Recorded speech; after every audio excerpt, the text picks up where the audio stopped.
Sir ನಿಮ್ಮದು ಇನ್ನೊಂದು ತೋಟದ ಭಾಗದ ಬಗ್ಗೆ ಹೇಳಿ ಸರ್, ತಿಳಿಸ್ಕೊಡಿ. ಹಾಂ, ಇದು ನಮ್ಮದು ಇನ್ನೊಂದು ತೋಟ ಅಂತಂದರೆ ನಮಗೆ 4 ಎಕರೆಯಲ್ಲಿ 2 ಭಾಗ ಮಾಡಿದ್ದೀನಿ. ಈಗ ನಿಮಗೆ ಬರೀ ಅಡಿಕೆ ಮತ್ತು ಆ ಕಡೆ ಏನು ತೋರಿಸಿದ್ನಲ್ಲ, ಅದು ಒಂದು 2 ಎಕರೆ ನಾನು ಮುಂಚೆ ಒಂದು 1000 ಗಿಡ ಹಾಕಿರೋ ಅಂಥ ಅಡಿಕೆ ಗಿಡ ಹಾಕಿರೋವಂಥ ಭಾಗ. ಇನ್ನು ಈ ಭಾಗ ಏನಿದೆ ನಾವು ನಿಂತಿರೋ ಭಾಗ, ಇದು ನನಗೆ ಪ್ರಾಕ್ಟಿಕಲ್ ಆಗಿ ಒಂದು ಸಹಜ ಕೃಷಿನ ಪ್ರಾಕ್ಟೀಸ್ ಮಾಡಲಿಕ್ಕೆ ಅನುಕೂಲ ಮಾಡ್ಕೊಂಡಿರೋವಂಥ ಈ ಒಂದು ಭಾಗ. ಇದೊಂದು 2 ಎಕರೆ ಇದೆ. ಇದರ ಪರಿಚಯ ನಿಮ್ಗೆ ಮಾಡಿಕೊಡ್ತೀನಿ ಬನ್ನಿ. ಒಂದು 19ನೇ ಇಸ್ವಿಯಲ್ಲಿ ನಾನು ಸಹಜ ಕೃಷಿ ಶುರು ಮಾಡಿದ್ದು.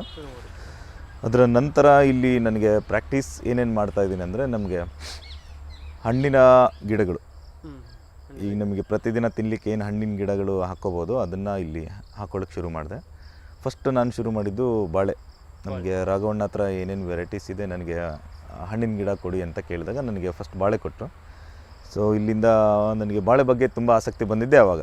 ಯಾಕಂದರೆ ನಾವು ಏಲಕ್ಕಿ ಬಾಳೆ, ಪಚ್ಚಬಾಳೆ, ಅಪರೂಪಕ್ಕೊಂದ್ಸಲ ರಸಬಾಳೆ ಅಷ್ಟೇ ನಾವು ನೋಡಿರ್ತಿದ್ವಿ. ಅವ್ರ ಹತ್ರ ಸುಮಾರು ಒಂದು 35ಕ್ಕೂ 40ಕ್ಕೂ ಹೆಚ್ಚಿನ ಬಾಳೆ ತಳಿಗಳಿದ್ದಾವೆ ಅಂತ ಹೇಳಿದರು. ನನಗೆ ಅದರಲ್ಲಿ ಒಂದು 10 ಭಾಗವನ್ನು, ಒಂದು 10 ವೆರೈಟಿ ಕೊಟ್ಟಿದ್ದರು. ಅಲ್ಲಿಂದನೇ ನನ್ನ ಈ ಒಂದು ಪ್ರಾಕ್ಟಿಕಲ್ ಏರಿಯಾ ಶುರುವಾಗಿದ್ದೆ ಬಾಳೆಯಿಂದ. ಸೊ ಹಂಗಾಗಿ ನನಗೆ ಬಾಳೆನೇ ತುಂಬ ಇಷ್ಟವಾದ ಹಣ್ಣು.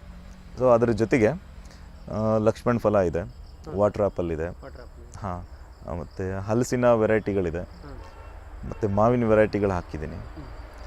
ಇನ್ನು ಪ್ರತಿಯೊಂದು ನನಗೆ ಏನೇನು ಸಾಧ್ಯ ಆಗುತ್ತೋ ಈ ಒಂದು ಭಾಗದಲ್ಲಿ ಮಾಡಲಿಕ್ಕೆ ನಾನು ಅದನ್ನ ಮಾಡ್ಕೊತ ಹೋಗಿದ್ದೀನಿ. ನಿಮಗೆ ಅದನ್ನೆಲ್ಲ ತೋರಿಸ್ತಾ ಹೋಗ್ತೀನಿ ಬನ್ನಿ.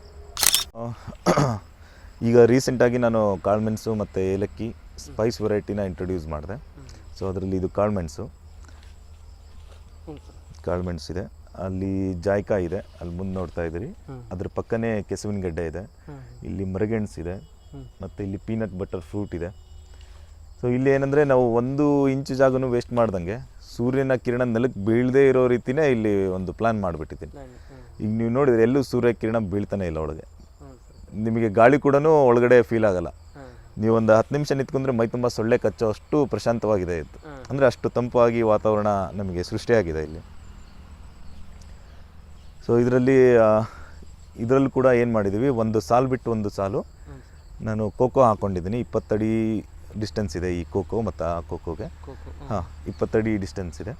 ಅದರ ನಡುವೆ ಒಂದು ಏಲಕ್ಕಿ, ಇದು ಲವಂಗದ ಗಿಡ ಅಲ್ಲಿ ಕಾಣಿಸ್ತಾ ಇದೆ, ಲವಂಗ ಇದೆ. ಸೊ ಇದರ ನಂತರ ಅಲ್ಲಿ ಒಂದು ಗಿಡ, ನಿಮಗೆ ಒಂದು ಕೋಕೋದ ನಡುವೆ ಒಂದು ದೊಡ್ಡ ಮರ ಆಗೋವಂಥ ಒಂದು ಸಸಿನ ಹಾಕಿರೋದು. ಈಗ ಅಲ್ಲಿ ಲಿಚ್ಚಿ ಕಾಣಿಸ್ತಾ ಇದೆ, ಅದು ಲಿಚ್ಚಿ ಗಿಡ, ಚಿಕ್ಕದು ಲಿಚ್ಚಿದು. ಸೊ ಅದರ ನಂತರ ಮತ್ತೆ ನಿಮಗೆ ಕೋಕೋ ಬರುತ್ತೆ. ಕೋಕೋ ಆದಮೇಲೆ ಮತ್ತೆ ನಿಮಗೆ ಜಾಯ್ಕಾಯಿಗೆ ಒಂದು ಸ್ಥಳ ಕೊಟ್ಟಿದ್ದೀನಿ. ಈಗ ಮನೆಗೆ ಬಳಕೆ ಆಗೋವಂಥ ಯಾವುದೇ ಹಣ್ಣಿಂದಾಗಲಿ ಅಥವಾ ಸ್ಪೈಸ್ ವೆರೈಟಿ ಆಗಲಿ ನಮಗೆ ಎಷ್ಟು ಬೇಕೋ ಅಷ್ಟು ಹಾಕ್ಕೊಳ್ಳೋದು. ಇನ್ನೂ ಎಕ್ಸ್ಟ್ರಾ ಜಾಗ ಇದೆ ಅಂದರೆ ಅದನ್ನು ಮಾರಾಟಕ್ಕೆ ಆಗೋವಂತಹ ವ್ಯವಸ್ಥೆ ಮಾಡ್ಕೊಳ್ಳಿ. ಹೌದು, ಕೊಂಡ್ಕೋಬಾರ್ದು ಅನ್ನೋದು ಮೊದಲನೇ ಅವಕಾಶನ ನಾವು ಸದುಪಯೋಗ ಮಾಡ್ಕೊತಾ ಇದ್ದೀವಿ. ಈಗ ಬಾಳೆನೂ ನೋಡಿದ್ರಲ್ಲ, ಇದು ಕೂಡ ನಾನು ಒಂದು 500 ಬಾಳೆ ಹಾಕಿದ್ದೆ. 500 ಬಾಳೆಗೆ ಒಂದು ಸರಾಸರಿ 5,000 ರೂಪಾಯಿ ಮಾತ್ರ ಖರ್ಚು ಮಾಡಿದ್ದೀನಿ. ಹಾಂ, ಅಷ್ಟೇ. ಹೇಗೆ ಅಂತಂದರೆ ನಮಗೆ ಪರಿಚಯ ಇರೋರ ಹತ್ರನೇ, ಸಹಜ ಆರ್ಗ್ಯಾನಿಕ್ ಫಾರ್ಮಿಂಗ್ ಮಾಡೋರ ಹತ್ರನೇ ಗಡ್ಡೆಗಳು ತಂದು ಹಾಕಿದ್ದು. ಸೊ ಆ ಗಡ್ಡೆಗಳು ಈಗ ಸಹಜವಾಗಿ ನೀವು ಎಲ್ಲ ಕಡೆನೂ ಬಾಳೆ ಹೆಂಗೆ ಹಾಕ್ತಾರೆ ಅಂದರೆ 1 ಅಡಿ ಅಥವಾ 1 ಅಡಿ ಗುಂಡಿ ಹೊಡಿಸಿ ಮಣ್ಣು ಗೊಬ್ಬರ ಎಲ್ಲ ತುಂಬಿಸಿ ಆಮೇಲೆ ಗಡ್ಡೆಗಳನ್ನು ತಂದು ನಾಟಿ ಮಾಡ್ತಾರೆ. ಅವುಗೆ ಏನು ಸಮಸ್ಯೆ ಅಂತಂದರೆ, ಆ ಥರ ಮಾಡಿದಾಗ ನಿಮಗೆ ಒಂದು ಖರ್ಚು ಹೆಚ್ಚಾಗುತ್ತೆ. ಇನ್ನು ಅಕ್ಕಪಕ್ಕ 1 ಅಡಿ ಮಣ್ಣೆಲ್ಲ ಲೂಸ್ ಮಾಡಿ ಇಟ್ಬಿಡ್ತಾರೆ. ಬಾಳೆ ದೊಡ್ಡದಾದ್ಮೇಲೆ ನಿಮಗೆ ಸ್ವಲ್ಪ ಗಾಳಿ ಬೀಸಿದ್ರೂ ಆ ಲೂಸ್ ಆಗಿರೋಂಥ ಭಾಗದಲ್ಲಿ ಬೇರೆ ಹರ್ಕೊಂಡ್ಬಿಟ್ಟು ಬಾಳೆ ಗಿಡನೇ ಬೀಳೋವಂಥ ಸಾಧ್ಯತೆ ಇದೆ. ಇಲ್ಲಿ ನಾವು ಅತಿ ಕಡಿಮೆ ಖರ್ಚು ಮಾಡಿದ್ದೀವಿ, ಯಾವುದು ಗುಂಡಿ ಹೊಡಿಲಿಲ್ಲ, ಏನಿಲ್ಲ. ಎಲ್ಲೆಲ್ಲಿ ಸ್ಥಳಾವಕಾಶ ಇದೆ ಅಲ್ಲೆಲ್ಲ ಬಾಳೆ ಹಾಕ್ಸ್ಬಿಟ್ಟಿದ್ದೀನಿ. ಆ ಒಂದು ಗಡ್ಡೆಯ ಸೈಜ್ ಏನಿರುತ್ತೆ ಅಷ್ಟು ಮಾತ್ರ ನಾವು ಗುಂಡಿ ತೆಗ್ಬಿಟ್ಟು ಒಂದು ಗುದ್ಲಿಯಿಂದ ಬಗೆದು ಬಾಳೆ ಹಾಕೋ ಅನ್ನೋ ಗಾದೆ ಮಾತಿಗೆ ಹೋಗಿ ಅದೇ ಪ್ರಾಕ್ಟೀಸ್ ಮಾಡಿರೋದಿಲ್ಲಿ. ಸೊ ಗಾಳಿಗೆ ನಮ್ಮದು 1-2 ಬಿದ್ದಿದೆ ಅಷ್ಟೇ. ನೀವು ನೋಡ್ತಾ ಇದ್ದೀರಿ, ಯಾವುದಕ್ಕೂ ಕೋಲ್ ಕೊಟ್ಟಿಲ್ಲ. ಈ ಒಂದು ಹೈಟ್ ನೋಡ್ರಿ, ಇದ್ರದ್ದು ಎಷ್ಟಿದೆ, ಸುಮಾರು ಒಂದು 15 ಅಡಿಗಿಂತನೂ ಹೆಚ್ಚು ಹೈಟ್ ಇದೆ. ಇದು 2ನೇ ವರ್ಷ. ಹೌದು. ಅಂದರೆ ಒಂದು ಸರ್, ಏನು ಬಾಳೆ ಗೊನೆ ಐತಲ್ಲ, ಎಷ್ಟು ತೂಕ ಬರ್ಬೋದು ಸರ್? ಫಸ್ಟಿನ ಗೊನೆ ಏನು ನಾವು ತೂಕ ಎಲ್ಲ ಮಾಡಿದ್ವಿ, ನಾವು ಬಾಳೆ ಹಾಕಿದ ಫಸ್ಟಿನ ಗೊನೆ ಏಲಕ್ಕಿ ಬಾಳೆ 17ರಿಂದ 18 kg ಬಂದಿತ್ತು. ಯಾವುದೇ ಗೊಬ್ಬರ ಅಥವಾ ಯಾವುದೇ ಮೇಂಟೆನೆನ್ಸ್ ಇಲ್ಲದೇ ಈ ಥರ ಒಂದು ಮಿನಿಮಮ್ ಅಂದ್ರೂ 10 kg ಬರ್ತಾಯಿದೆ, ಚಿಕ್ಕದಂದ್ರೂ 10 kg. ಯಾವುದೇ ಶೂನ್ಯ ಬಂಡವಾಳನೇ. ಈಗ ನಿಮಗೆ 500 ಬಾಳೆ ಗಿಡಕ್ಕೆ 5,000 ರೂಪಾಯಿ ಖರ್ಚು ಮಾಡಿದ್ದೀವಿ ಅಂತಂದರೆ ಸ್ಟಾರ್ಟಿಂಗ್ ಖರ್ಚು ಮಾಡಿದ್ರೆ ಅಷ್ಟೇ ಬಿಟ್ಟರೆ ಮತ್ತು ಬೇರೆ ಯಾವುದೇ ಬಂಡವಾಳ ಹಾಕಿಲ್ಲ ಇದಕ್ಕೆ. ಹೌದು. ಇನ್ನು ಬಾಳೆ ಗಿಡ ಒಂದೊಂದು ಈ ಥರ ಬೀಳುತ್ತೆ, ನೀರು ಹೆಚ್ಚಾದರೆ ಬೀಳುತ್ತೆ. ಇದು ನೀರು ಹೆಚ್ಚಾದರೆ ಬೀಳುತ್ತೆ. ಅದು ನನ್ನ ಗಮನಕ್ಕೆ ಬಂದಿದ್ದು ಇತ್ತೀಚೆಗೆ ಮಾತ್ರ. ಅದು ಹೆಂಗೆ ಅಂತ ಹೇಳ್ತೀನಿ. ಈಗ ನಮ್ಮ ಈ ಭಾಗ ನೋಡ್ತಾ ಇದ್ರಿ, ಆ ಕಡೆ ಭಾಗ ಇಲ್ಲೆಲ್ಲ ನಾವು ಮಲ್ಚಿಂಗ್ ಎಲ್ಲ ಮಾಡಿದ್ದೀವಿ, ನೋಡ್ತಾ ಇದ್ರಿ. ಈ ಮಲ್ಚಿಂಗ್ ಕೆಳಗಡೆ ಏನಾಗುತ್ತೆ, ನಿಮಗೆ ಮಣ್ಣು ತುಂಬ ಫರ್ಟಿಲಿಟಿ ಸಾಯಿಲ್ ಇರುತ್ತೆ ಮತ್ತು ಅದು ಲೂಸ್ ಆಗಿರುತ್ತೆ. ಈಗ ಈ ಬಾಳೆಗೆ ಆ ಬುಡಕ್ಕೆ ನೀರು ಕೊಡೋ ಅವಶ್ಯಕತೆ ಇರಲ್ಲ, ಆ ನಡುವೆ ನೀರು ಕೊಟ್ಟರೆ ಸಾಕಾಗುತ್ತೆ. ಈಗ ನಾನು ಏನು ಮಾಡಿದ್ದೀನಿ, ಒಂದು 7-8 ವರ್ಷದಿಂದನೇ ಸ್ಪ್ರಿಂಕ್ಲರ್ ವ್ಯವಸ್ಥೆ ಮಾಡಿದ್ದೆ. ಸ್ಪ್ರಿಂಕ್ಲರ್ ಅಂದರೆ ನಿಮಗೆ ನೀರನ್ನ ಕಂಟ್ರೋಲ್ ಮಾಡೋಕ್ಕಾಗಲ್ಲ, ಅದು ಎಲ್ಲೆಲ್ಲಿ ಹೋಗಬೇಕೋ ಅಲ್ಲೆಲ್ಲ ತುಂಬ ಹೋಗ್ಬಿಡುತ್ತೆ. ಸೊ ಈ ಬಾಳೆ ಏನಾಗುತ್ತೆ, ನಮಗೆ ಟಾಪ್ ರೂಟೆಡ್ ಪ್ಲ್ಯಾಂಟ್, ಇದು ತುಂಬ ಡೀಪಾಗಿ ರೂಟ್ಸ್ ಹೋಗೋದಿಲ್ಲ. ಕೆಲವೊಂದು ಬಾಳೆಗಳು ತೇಲ್ಗಡ್ಡೆ ಅಂತ ಆಗಿರ್ತವೆ. ಆ ಥರದಕ್ಕೆ ನೀರೇನಾದರೂ ಸ್ವಲ್ಪ ಜಾಸ್ತಿ ಬಿತ್ತಂದರೆ ಆ ಒಂದು ತೂಕಕ್ಕೆ ಬಿದ್ದುಬಿಡ್ತವೆ ಅಷ್ಟೇ. ಈ ಥರದ್ದಾಗಿರೋದು ತುಂಬ ಕಡಿಮೆ. ಈ ಒಂದು ಎಕರೆಯಲ್ಲಿ ಈ ಥರ ಆಗಿರೋದು ಅಂದರೆ ಸುಮಾರು ಒಂದು 4ರಿಂದ 5 ಗಿಡಗಳು ಬೀಳ್ತವೆ. ಬಿದ್ರೂ ಅದು ನಿಮಗೆ ಅಲ್ಲಿ ಗೊನೆ ನೋಡ್ತಿರಲ್ಲ, ಅದು ಒಂದು 3/4 ಭಾಗ ಬಲ್ತೋಗುತ್ತೆ, ಆಮೇಲೆ ಬಲಿಯುತ್ತೆ. ಬಿದ್ರೂ ಬೇರೆ ಕನೆಕ್ಷನ್ ಇರೋದ್ರಿಂದ ಅದು ಬಲಿಯುತ್ತೆ. ಬಟ್ ಗಿಡದಲ್ಲಿ ಇರೋದಕ್ಕಿಂತಲೂ ಸ್ವಲ್ಪ ಕಡಿಮೆ ವ್ಯಾಲ್ಯೂ, ಅಂದರೆ ಒಂದು ಕ್ವಾಲಿಟಿ ಸ್ವಲ್ಪ ಕಡಿಮೆ ಆಗುತ್ತೆ ಅಷ್ಟೇ, ತೊಂದರೆ ಏನಿಲ್ಲ. ನಮ್ಮ ಹತ್ರ ಸುಮಾರು ಒಂದು 4ರಿಂದ 5 ವೆರೈಟಿ ಸಿಹಿಗೆಣಸಿನ ವೆರೈಟಿನೇ ಇದೆ. ಸೊ ಇದೆಲ್ಲ ಜೋಯ್ಡಾಯಿಂದ ಕೆಲವ್ರ ಹತ್ರ ತೊಗೊಂಬಂದಿದ್ದು, ಮತ್ತು ನಮ್ಮ ಇಲ್ಲಿ ಸಹಜ ಕೃಷಿ ಮಾಡ್ತಿರ್ತಕ್ಕಂಥ ರೈತರ ಹತ್ರ ಕೆಲವು ತೊಗೊಂಬಂದಿದ್ದಿದೆ. ಈಗ ಇಲ್ಲೊಂದು 2 ಅಡಿಕೆ ಗಿಡ ಹೋಗಿತ್ತು, ಅಲ್ಲಿ ಆವಾಗಲೇ ಒಂದು ಜಾಯ್ಕಾಯಿ ಗಿಡ ಹಾಕಿದ್ದೆ. ಸೊ ಇಲ್ಲಿ ನೋಡಿ, ಇದೆಲ್ಲ ಅರಿಶಿನ ಹಾರ್ವೆಸ್ಟ್ ಮಾಡಿರೋದು. ಇವಾಗ ನಾವು ಮನೆಗೆ ಬಳಸೋ ಉದ್ದೇಶಕ್ಕೆ ಅರಿಶಿನ ಹಾಕಿದ್ವಿ. ಈ ಖಾಲಿ ಇರೋದ್ರಿಂದ ನಮಗೆ ತುಂಬ ಚೆನ್ನಾಗಿ ಅರಿಶಿನ ಸಿಕ್ಕಿದೆ. ಇದು ಜೀರಿಗೆ ಮೆಣಸು ಅಂತ ಹೇಳ್ತಾರೆ, ಚಿಕ್ಕದು. ಸುಮಾರು ಒಂದು 2-3 ವರ್ಷ ರೆಗ್ಯುಲರಾಗಿ ಮೆಣಸು ಸಿಗುತ್ತೆ ಇದರಲ್ಲಿ. ಹಾಂ, ಬನ್ನಿ. ಈಗ ನೋಡಿ, ನಾನು ಬಾಳೆದು ಹೇಳಿದ್ನಲ್ಲ, ಅದು ಸ್ವಲ್ಪ ಚಿಕ್ಕದಾಗಿತ್ತು. ಇದು ಕೆಳಗಡೆ ಬಿದ್ದು ಒಂದು ಸುಮಾರು 20 ದಿನದ ಮೇಲಾಗಿದೆ. ಅದಿನ್ನೂ ಬಲಿತಾನೆ ಇದೆ, ಯಾಕಂದರೆ ಬೇರು ಈ ನಡುವೆ ಎಲ್ಲೂ ಮುರ್ಕೊಂಡು ಹೋಗಿಲ್ಲ. ಅದು ಬಲಿಯುತ್ತದು. ಅದರ ಟೈಮ್ ಬಂದಾಗ ಅದನ್ನು ಹಾರ್ವೆಸ್ಟ್ ಮಾಡ್ಬೋದು, ತೊಂದರೆ ಇಲ್ಲ. ಆ ಗಿಡದಲ್ಲೇ ಕೆಲವು ಹಣ್ಣಾಗಿರೋದನ್ನು ಮನೆಗೆ ತೊಗೊಂಡು ಹೋಗಿದ್ವಿ. ಅಷ್ಟು ರುಚಿ ಇರುತ್ತೆ ಇದರಲ್ಲಿ, ಹಣ್ಣಾಗೋ ತನಕನೂ ಬಿಟ್ಟರೆ.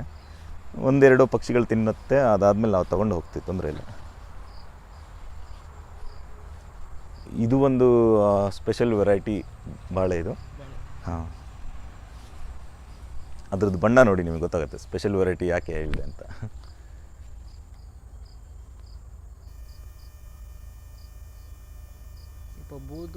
ಹಾಂ ಹಾಂ ಹೌದು, ಅದೊಂದು ಬೇರೆ ರಾಜ್ಯದಿಂದ ತರಿಸಿರೋದು. ಕಸೂರಿ ಬೋಂತಾಯ್ ಅಂತ ಅದ್ರ ಹೆಸರು. ಇದು ಜಗದೀಶ್ ಅನ್ನೋರೊಬ್ಬರು ಟ್ರೆಡಿಷ್ನಲ್ ಫಾರ್ಮರ್ ಇದ್ದಾರೆ. ಟ್ರೈಬಲ್ ವೆರೈಟೀಸ್ ಎಲ್ಲ ಕಲೆಕ್ಟ್ ಮಾಡ್ತಾರೆ, ಅವ್ರದ್ದು ಹಾಬಿ ಅದು. ಸೊ ಅವ್ರ ಹತ್ರ ಇದನ್ನು ಒಂದು 2 ವರ್ಷದಿಂದ ತರಿಸಿದ್ದು. ಸೊ ತುಂಬ ಚೆನ್ನಾಗಿದೆ, ರುಚಿ ಇದೆ. ಅದನ್ನು ಪಲ್ಯಕ್ಕೆ ಮತ್ತು ಹಣ್ಣು ಎರಡನ್ನೂ ಬಳಸ್ಬೋದು. ಸೊ ಇದು ಒಂದು ವೆರೈಟಿ ಹಣ್ಣಿನ ಗಿಡ, ಅಡಿಕೆ ರಿಪ್ಲೇಸ್ಮೆಂಟಾಗಿ ನಾನು ಹಾಕಿದ್ದೀನಿ. ಇಲ್ಲಿ ನೋಡಿ, ಮುಂಚೆ ಅಡಿಕೆ ಇತ್ತು, ಅದ್ರ ಪಕ್ಕನೇ ಇದನ್ನು ಹಣ್ಣು ಹಾಕಿದ್ದೀನಿ. 100 ರೂಪಾಯಿ kg ಬಾಳೆಹಣ್ಣು ಮಾರ್ತಾಯಿದ್ದೀವಿ ಅಂತ ಇಟ್ಕೊಳ್ಳಿ. ನಮ್ಮ ಮನೆಗೆ ಒಂದು ಗೊನೆ ತೊಗೊಂಡು ಹೋಗ್ತೀವಿ, ಒಂದು 10 kg. ಅದಕ್ಕೆ ಬೆಲೆ ಎಷ್ಟಾಯಿತು, ಒಂದು 1000 ರೂಪಾಯಿ ಆಯಿತು. ಸೊ ಇವತ್ತಿನ ದಿವಸ ನಾವು ಒಂದು 1000 ರೂಪಾಯಿದ್ದು ನಮ್ಮ ತೋಟದಿಂದ ಹಣ್ಣನ್ನು ನಾವು ಮನೆಗೆ ತೊಗೊಂಡು ಹೋಗಿದ್ದೀವಿ. ಅದು ಒಂದು ವರ್ಷಕ್ಕೆ ಎಷ್ಟಾಗಿದೆ, ಅದು ಹಣ್ಣಾಗಲಿ ಅಥವಾ ಸೊಪ್ಪಾಗಲಿ, ತರಕಾರಿ ಆಗಲಿ, ತೆಂಗಿನಕಾಯಿ ಆಗಲಿ, ತೆಂಗಿನಕಾಯಿಂದ ನಾವು ಈಗ ಕೊಬ್ಬರಿ ಎಣ್ಣೆನೂ ಮಾಡಿಸ್ಕೊಂಡು ಅದನ್ನೇ ಅಡುಗೆಗೆ ಬಳಸ್ತಾ ಇದ್ದೀವಿ. ಸೊ ಏನೇನು ಸಾಧ್ಯ ಇದೆನಾ ಅದೆಲ್ಲನೂ ಒಂದು ಬೆಲೆಯನ್ನು ಪಟ್ಟಿ ಮಾಡಬೇಕು. ನಿಮಗೆ ಗೊತ್ತಾಗುತ್ತೆ ಒಂದು ವರ್ಷಕ್ಕೆ ನಿಮ್ಮ ಜಮೀನಿಂದ ಎಷ್ಟು ಆಹಾರ ಪದಾರ್ಥ ನಿಮಗೆ ಸಿಕ್ಕಿದೆ, ಹಣ್ಣಾಗಲಿ ಕಾಯಿ ಆಗಲಿ, ಅದು ಆಹಾರ ಪದಾರ್ಥ ಅಂತ ಹೇಳ್ತೀವಿ. ಸೊ ಅದೆಷ್ಟು ಬೆಲೆ ನಿಮಗೆ ಸಿಕ್ಕಿದೆ ಅಂತ ನಾನು ಹೋದ ವರ್ಷ ಜನವರಿಗೆ ಶುರು ಮಾಡಿದ್ದೆ. ಸೊ ಈ ವರ್ಷ ಜನವರಿಗೆ ಅದನ್ನು ಲೆಕ್ಕ, ಈಗ ಮೊನ್ನೆ ನನ್ನ ವೈಫ್ ಜೊತೆ ಕೂತ್ಕೊಂಡು ಅದನ್ನು ಲೆಕ್ಕಾಚಾರ ಮಾಡಿದಾಗ ಸುಮಾರು ಒಂದು 51,000 ರೂಪಾಯಿಯಷ್ಟು ಒಂದು ವರ್ಷಕ್ಕೆ ನಮ್ಮ ತೋಟದಿಂದ ಆಹಾರ ಪದಾರ್ಥ ನಾವು ತೊಗೊಂಡೋಗಿದ್ದೀವಿ ಮನೆಗೆ. ಅದು 5 ರೂಪಾಯಿದು ಹಣ್ಣಿನಿಂದ ಹಿಡಿದು 100 ರೂಪಾಯಿದು ವ್ಯಾಲ್ಯೂವರೆಗೂ ನಮ್ಮ ತೋಟದಲ್ಲಿ ನಾವು ಇಷ್ಟು ಬೆಳೆದಿದ್ದೀವಿ.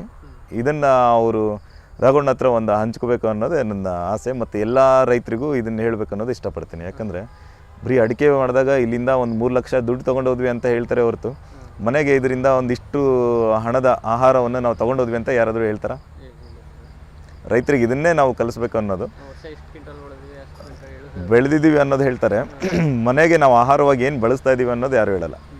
ಈಗ ಇಷ್ಟು ಕ್ವಿಂಟಲ್ ಭತ್ತ ಬೆಳಿತೀವಿ ಅಂತ ಹೇಳ್ತಾರೆ, ಆದರೆ ಮನೆಗೆ ಎಷ್ಟು ಪ್ರಮಾಣದ ಆಹಾರ ನಾವು ಖರ್ಚು ಮಾಡ್ತಾ ಇದ್ದೀವಿ ಅದ್ರ ಲೆಕ್ಕಾಚಾರ ಯಾರೂ ಇಡ್ತಾನೆ ಇಲ್ಲ. ಮುಖ್ಯವಾಗಿ ರೈತರು ಸಾಲಮುಕ್ತನಾಗಿರಬೇಕು ಮತ್ತು ಸಂತೋಷದಿಂದ ಜೀವನ ಮಾಡಬೇಕು. ಸಂತೋಷ ಮತ್ತು ಸಂಭ್ರಮದಿಂದ ಜೀವನ ಮಾಡಬೇಕಂದ್ರೆ ನಮ್ಮ ಜಮೀನಲ್ಲಿ ನಾವು ಬೆಳೆದಿರ್ತಕ್ಕಂಥ ಆಹಾರ ತಿಂದ್ರೇ ಅದನ್ನು ಮಾಡಲಿಕ್ಕೆ ಸಾಧ್ಯ. ಸೊ ಅದರ ಒಂದು ಭಾಗವಾಗಿ ನಾವು ಈ ಥರ ವರ್ಷದಿಂದ ವರ್ಷಕ್ಕೆ ನಮ್ಮ ಪ್ರೊಡ್ಯೂಸ್ ಏನು ಬರ್ತಾಯಿದೆ ಅದು ಇನ್ಕ್ರೀಸ್ ಆಗ್ತಾನೇ ಇದೆ. ಹೋದ ವರ್ಷ ಜನವರಿದು ಲೆಕ್ಕ ನೋಡಿದಾಗ ಈ ವರ್ಷ ಜನವರಿ ಲೆಕ್ಕ ನೋಡಿದಾಗ ಅಲ್ಲಿಗಿಂತನೂ ಇಲ್ಲಿಗೆ ನಮಗೆ ಹೆಚ್ಚಿನ ಆಹಾರ ಪದಾರ್ಥದ ಇಲ್ಲಿ ಬೆಳೆಯನ್ನು ಬೆಳೆದಿದ್ದೀವಿ ಮತ್ತು ಅದನ್ನು ಮನೆಗೆ ನಾವು ಬಳಸ್ತಾ ಇದ್ದೀವಿ. ಅದರ ಭಾಗವಾಗಿ ನಾವು ತರಕಾರಿ ಕೂಡ ಬೆಳೀತಾ ಇದ್ದೀವಿ. ನಿಮಗೆ ತರಕಾರಿ ಏರಿಯಾ ಇವಾಗ ಚಳಿಗಾಲ ಆಗಿರೋದ್ರಿಂದ ಅಷ್ಟು ಫುಲ್ ಫ್ಲೆಡ್ಜ್ ಆಗಿ ಕಾಣಲ್ಲ ಅದು. ಈಗ ಹೌದೌದು, ಇವಾಗೆಲ್ಲ ಬೀಜ ಆಗೋವಂಥ ಸಮಯ ಮತ್ತು ತರಕಾರಿಗಳೆಲ್ಲ ಕಡಿಮೆ ಸಿಗೋವಂಥ ಸಮಯ. ಅದೇ ಕಾರಣಕ್ಕೆ ಇವಾಗ ನಿಮಗೆ ಗೆಡ್ಡೆ ಗೆಣಸುಗಳು ಹೆಚ್ಚಾಗಿ ಸಿಗುತ್ತೆ. ನಮ್ಮ ತೋಟದಲ್ಲಿ ಸುವರ್ಣಗೆಡ್ಡೆನೂ ಸಿಗುತ್ತೆ, ಅದನ್ನು ಮನೆಯಲ್ಲಿ ನಾವು ರೆಗ್ಯುಲರಾಗಿ ಬಳಸ್ತೀವಿ. ಸುವರ್ಣಗೆಡ್ಡೆ, ಮರಗೆಣಸು ಮತ್ತು ಸಿಹಿಗೆಣಸು ನೀವು ನೋಡಿದರೆ ಒಂದು ವೆರೈಟಿ ಅಲ್ಲ, 4-5 ವೆರೈಟಿ ಸಿಹಿಗೆಣಸು ಸಿಗುತ್ತೆ. ತರಕಾರಿ ಕಡಿಮೆ ಇದ್ದಾಗ ಈ ಥರದ ಗೆಡ್ಡೆ ಗೆಣಸುಗಳನ್ನು ಬಳಸೋದಲ್ಲಿ ಪ್ರಾಕ್ಟೀಸ್ ಇದೆ. ನಿಮಗೆ ತರಕಾರಿ ಏರಿಯಾ ಒಂದು ಸಲ ತೋರಿಸ್ತೀನಿ ಬನ್ನಿ.